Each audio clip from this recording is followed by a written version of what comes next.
Margaret, how about you? Can you share what happened to you? And yes, I had surgery and recuperated, went home, and then developed blood clots that traveled through my system and ended up in my lungs.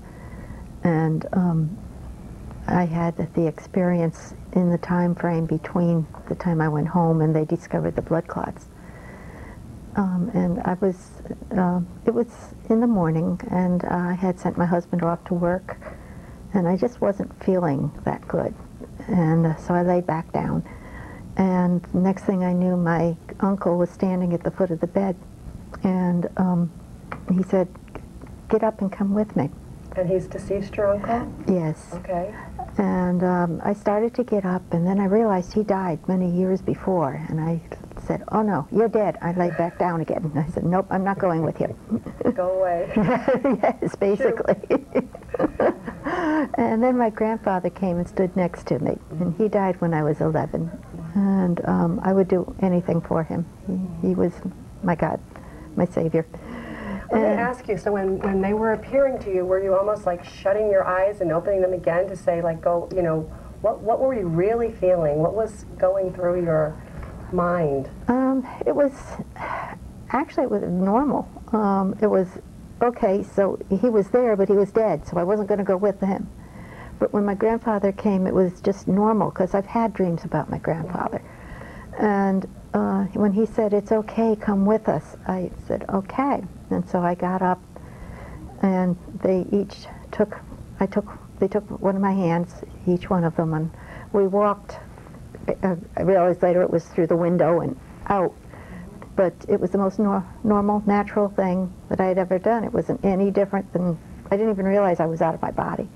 It was just like my body was with me, but I didn't feel any of the pain or the exhaustion. Did you ask them where they were taking you? No. Okay. No, I trusted them implicitly. And we went for a while, and I went into sort of like a void. It was just nothing. And while we were there were others that came, spirits that came in, and people that I knew in life, relatives of mine that had died before, and they were all welcoming me, and it was like a big party almost. Everybody was so happy, and I was too.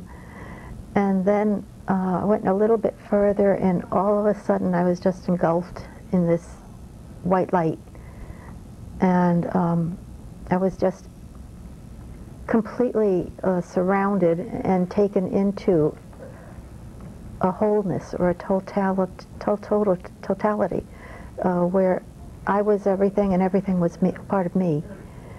And it, the love, the joy, peace, contentment, anything that I can't even explain it. It's not a human feeling. I have never felt it before, and I have not felt it since. I have tried, believe me.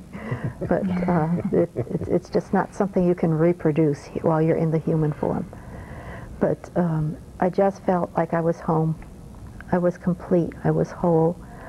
And again, I was a part of everything, and everything was a part of me.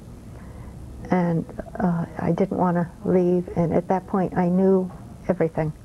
There were no questions. There were just answers.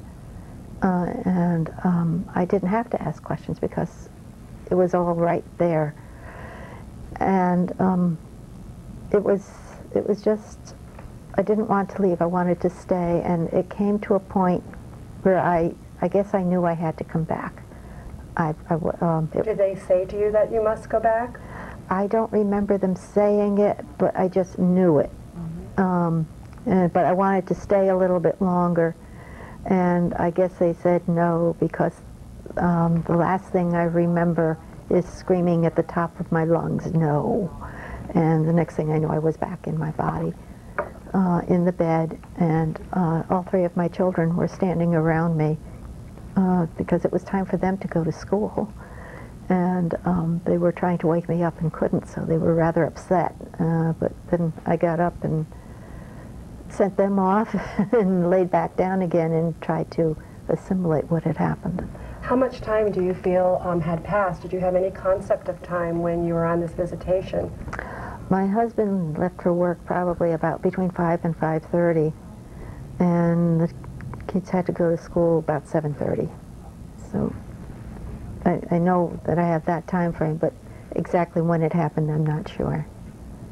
You know, how long it went for.